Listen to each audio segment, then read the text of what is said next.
All right, believe it or not, we have reached the last concept in acid-base chemistry and also the last concept of the year, which is looking at titrations.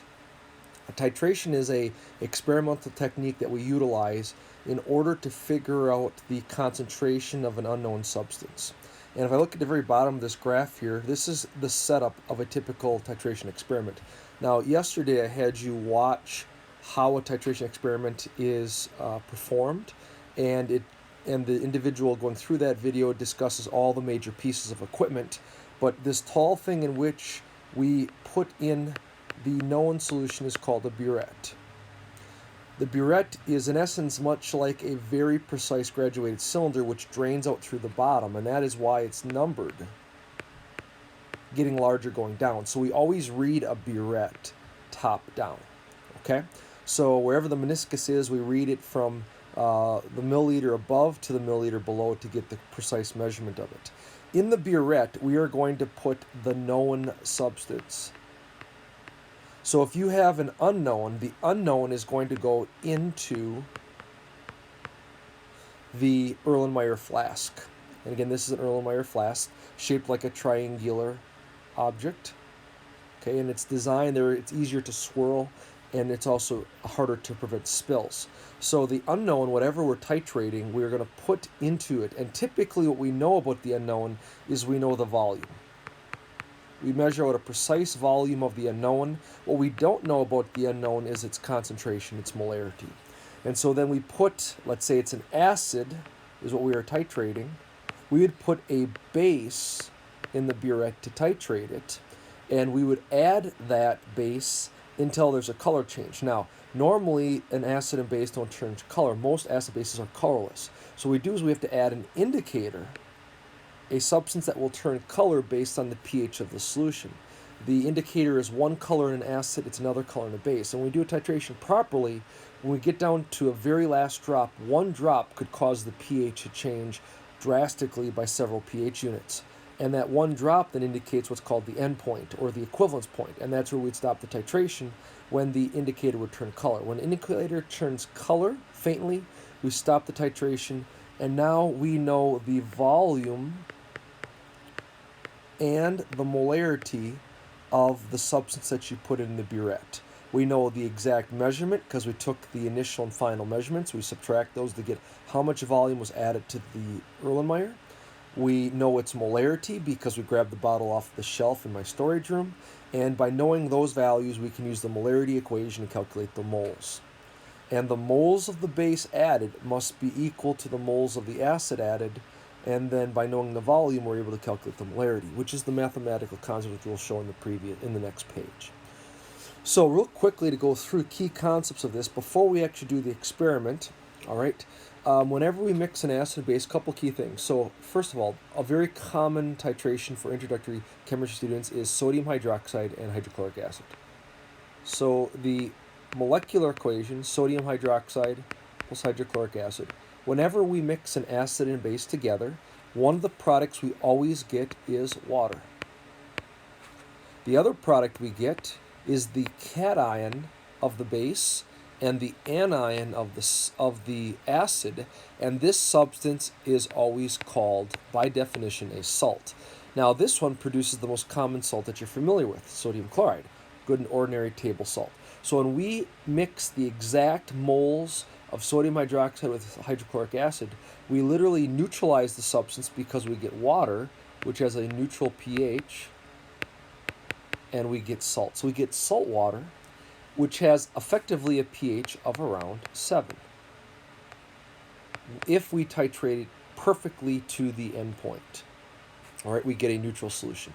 If we add a few extra drops, then we go to either a high or low pH depending upon what we're adding, and it'll quickly shoot up to a higher or lower pH based on what it is that we're adding to the flask. Okay?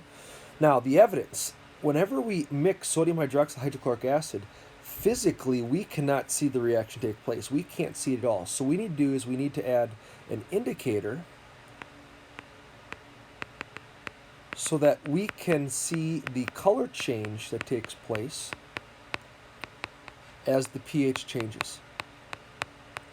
We cannot see the pH of a solution changing if we don't add an indicator to it, or use something like called a pH meter, which can actually measure its pH, because pH is something that we can't physically witness.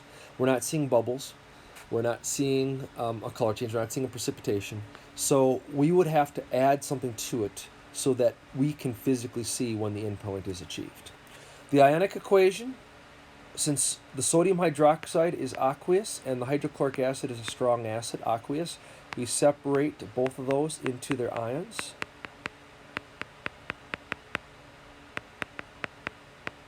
Water is a liquid, and if you remember back from the last unit, anything that's a liquid, solid, or gas, we do not break apart or dissociate. Salt, the salt is soluble, so we separate it. And you'll notice that we have spectator ions. The sodium ions and the chloride ions, chemically speaking, do nothing. They're the same before the reaction, after the reaction. So we get the overall net ionic equation, which is sodium hydroxide ions and hydrogen ions producing water, which is the net ionic equation we get for any strong acid, strong base reaction. For the sake of this unit and the last unit of this course, we will always consider these to be strong acid, strong base titration. So you don't have to worry about if it's not. So this will be the net ionic equation always for the reactions that take place for these chemical reactions. Again, a neutralization occurs because an acid and base neutralize each other. They effectively null and void their pHs, getting to a pH of 7 if we add the exact number of moles of acid and base together, producing a salt and water. Okay, so we talked about all these reactions we're going to investigate are going to be double replacement reactions, where we just have simply a switching of the positive ions, forming new substances. One last thing. Now, for those mainly taking AP chemistry next year, for those of you not, this is something you don't have to worry about. It's not going to be on the final quiz of the year on Friday. Okay, so when we do a titration curve, let's say we are titrating an acid. Initially, the pH of the solution would be below 7. It's an acid. As we add the base, if we were to measure the pH of this as we slowly add the base, we notice that this would creep up slowly, but eventually we'd see a rapid rise and eventually a leveling off. This is a typical titration curve of a acid being titrated with a base. And you'll notice that within a very small amount of volume, we have a rapid rise section where the pH changes drastically within even a few drops of the solution. In this case, we're adding the base to the acid. And that is going to be where the endpoint will be signaled. That's where the indicator changes color, because the pH goes from an acidic pH to a basic pH within a few drops. And that's where we want to stop the titration curve, is right there. And that'll be signaled by the change in color of the solution because of the indicator. Okay? So conceptually, those are the concepts of a titration. So what do you really have to know, other than the equipment and what goes in where? What I really want you to take away from the back to some of the conceptual applications, neutralizations, and also the final conceptualizations of just acids in general, just to kind of review, and that'll finish off the year. So taking that quiz will be the last thing you'll have to do for chemistry. It has been a joy. Again, Thursday I will be online at 1 o'clock if you want to listen to my lecture. If you just have any questions at all on acid-base chemistry before you take the test. If you've already taken the test before then, if you want to just pop on in and say hi and goodbye, I'll be there shortly. If I don't have anybody on by about 1:20, I'll probably just sign off. But if you're still listening to this, again, I appreciate your time and coming to the course. It really says a lot about you and your character.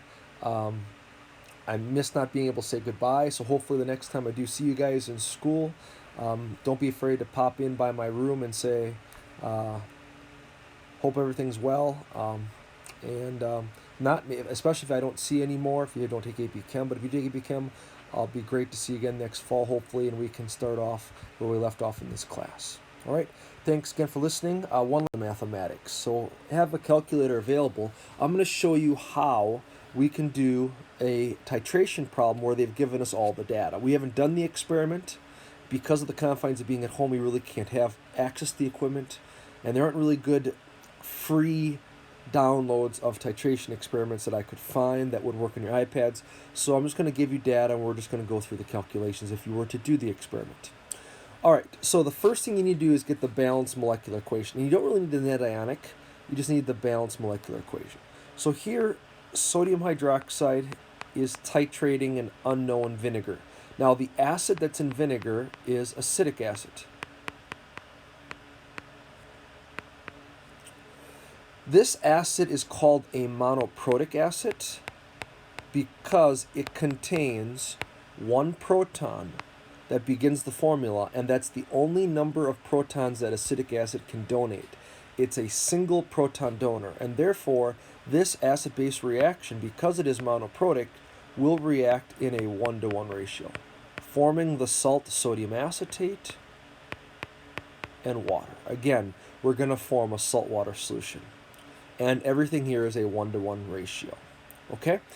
Now, the base is added to the burette, and you'll notice that I know both the volume and the molarity. The blast unit in solutions that we talked about, this is the equation for molarity. Molarity is defined as moles divided by volume of the solution in liters. Moles divided by liters gives me molarity concentration. You'll notice in this problem, I know the molarity and I know the milliliters, which 18.23 milliliters can effectively be converted into liters very easily because there are 1,000 milliliters in a liter. Milli means 1,000. So as long as we convert the volume into liters, I know both the liters and the molarity of the sodium hydroxide, which means I effectively can figure out the moles. So the substance that I know both the volume and molarity for in the problem, the story problem, immediately what I do is I convert the volume to liters if it isn't in already. And now you'll notice that to solve for moles, moles is equal to the molarity times the volume in the liters. So if I multiply the volume by the molarity, that will tell me the number of moles of sodium hydroxide that I added to the beaker, or to say the flask, to reach the end point, to titrate the vinegar completely. Okay? Next step, step 2. Once I know the moles of the titrant, the substance that I add to the flask, I then multiply by the mole ratio of the acid and base. And you'll notice in this problem, the mole ratio is 1-to-1. There's 1 mole of acid to every mole of base. So the amount of moles of acetic acid that was in the vinegar is exactly the same. And whenever we have a 1-to-1 mole ratio, this is always the case. The number of moles of base is equal to the moles of the acid and vice versa. Okay? So then, the last thing is to get the concentration, or the molarity. You'll notice again, to get the molarity, I need to divide the moles of the acid by not the total volume of the solution now, but the original. I titrated 50 milliliters of the vinegar. And again, 50 milliliters, if I divide it by 1,000, is 0.05 liters. So, in the 50 milliliter, or 0.05 liter sample of vinegar, there was 0.001823 moles of acetic acid. So now I know the amount of moles that was in that acid sample. Dividing those gives me the concentration of the unknown solution. So I took this from a bigger container. Even if I pour a small amount of the vinegar into a small container, the concentration is assumed to be the same. So once I know the concentration of the small sample, I know the concentration of that vinegar that was in that big vinegar container.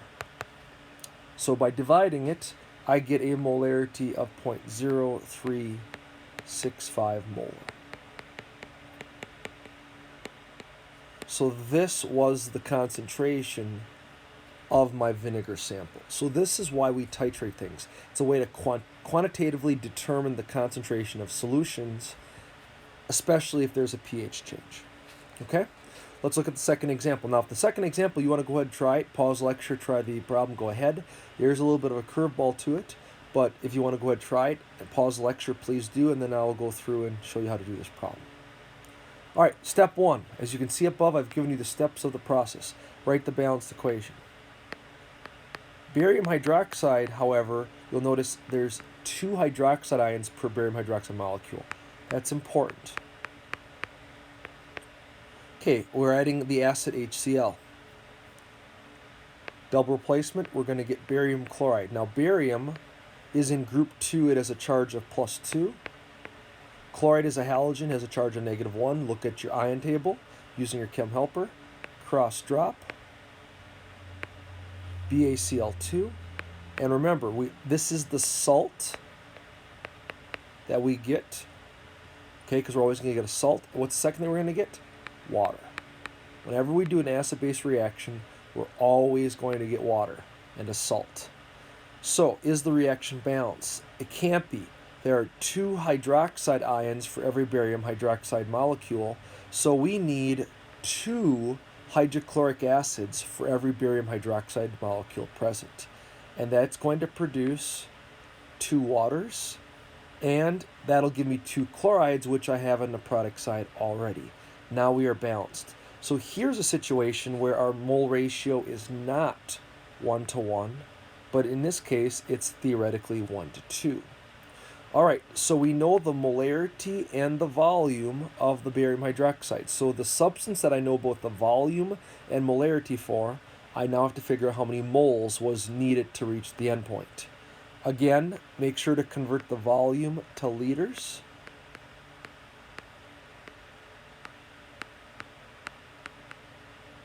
Multiply the volume in liters by the molarity, gives us the moles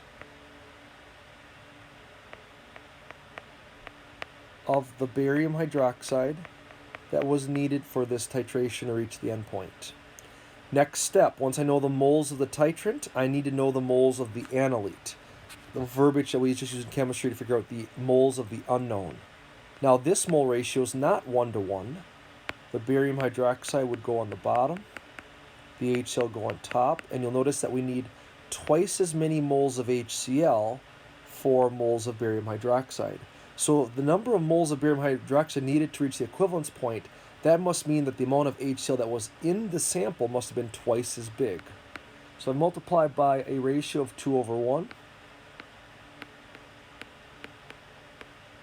There was 0.0125 moles of HCl present in the analyte that we analyzed.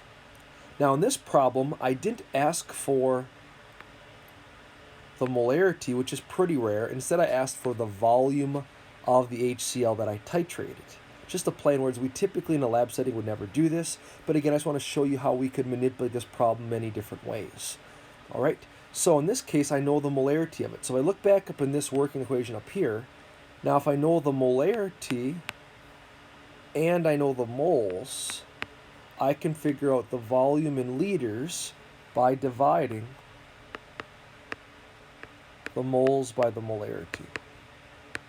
So if I have 0.0125 moles of HCl, now if I divide the moles by the molarity, that will give me the volume of the HCl that I must have titrated, okay, in liters. So if I divide this, I get 0.025 liters. They wanted the answer in milliliters.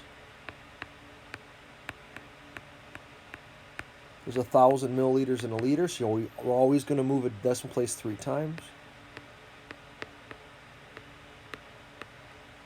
And we get the answer of 25. Now, some of you might right now question, say, well, I had 25 mils of barium hydroxide. How can I have the same volume of HCl titrated if the concentration were different? But if you look at the concentrations, the barium hydroxide was half the concentration as the HCl, but we needed twice the amount of HCl in order to do the problem, which now makes sense. Because of this ratio, we should see that the answer in the end should have been the same, because we needed twice the amount of HCl, which we actually have because we had twice the concentration. So the math makes sense. We proved the math. So some of you might have even identified this before we even started the problem. If you didn't, no big deal. But what I want to show you in these concentration problems, it's always the same steps. Step 1, write the balanced equation to figure out the mole ratio of acid to base. Step 2, calculate the moles of the acid or base that we know both the volume and the molarity for. Step 3, multiply the mole ratio from the balanced equation to get the moles of the unknown. Step 4, either divide the moles of the unknown by the molarity to get the volume, or divide the moles of the unknown by the volume of the sample to get the molarity. Those are the steps always for a typical titration problem. Okay. The last little curveball I just want to show, especially for those who take an AP chemistry, is sometimes the acid is not a solution, but it is a solid. So if it's a solid, we would not be expected to find the concentration of it because it's not a solution. Instead, a typical thing, if it's a solid, is to figure out its molar mass. What is the molar mass? Because we don't know the identity of the acid, we can use the molar mass to figure out what the acid might be. Okay? And molar mass, big M, is defined as the moles of the substance divided by, the mass of the sample divided by the moles of the sample. Dividing the mass by the moles will give me the molar mass of the material. So here in this problem, the student measured out 0.346 grams of an unknown monoprotic acid. Now you see the key word there is monoprotic. Monoprotic, and because the sodium hydroxide has got one hydroxide ion in it, this acid and base will react in a 1-to-1 ratio. Because the monoprotic acid contains one proton and the base contains one hydroxide, I know that this reaction will occur in a 1-to-1 mole ratio. Alright, so to do this problem again, I know both the molarity and the volume of the sodium hydroxide. So convert the volume into liters,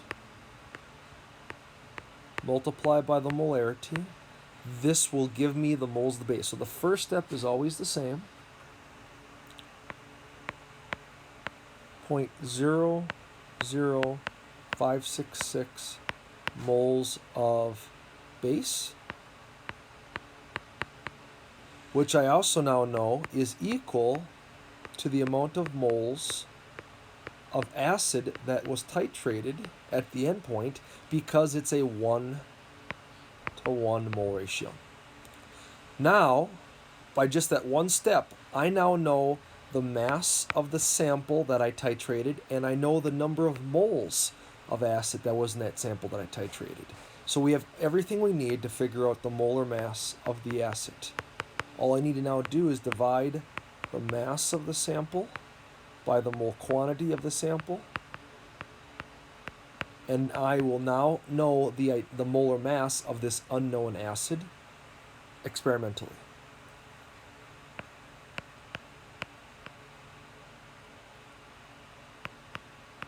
So the molar mass of this acid must have a molar mass of 61.1 grams per mole. And if I were to give you multiple acids, you could easily figure out what their molar masses are because you know their formulas.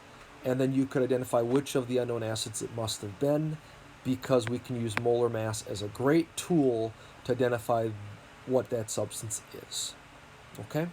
So here are the three common types of titration problems you might see. By far, on even the AP chemistry exam, by far, the most common way is number 1. And that's the only way that I will test you on for the quiz at the end of this week. Now, the quiz at the end of this week will be a review of all of the class. I'm going to keep it very short, about 10 questions. But I can't have a whole lot of these types of problems because it would just be a lot of math and a lot of steps. And because of that, I'll have a couple titration problems, but I'll also throw in a couple other questions. There is a homework assignment off it. There are 4 problems. Here are the problems. I've put a PDF on Canvas for you. This is what you're supposed to do for Thursday. If you have any questions, again, I'll be online. And then Friday, there's that short 10-question quiz, which will mainly focus on titrations, but I'll have maybe a couple of filler questions just on basic acid-base chemistry. just to kind of fill up and get 10 questions worth. So it isn't just all straight math. Okay? I appreciate your time again, and let me know if you have any questions. Thanks a lot.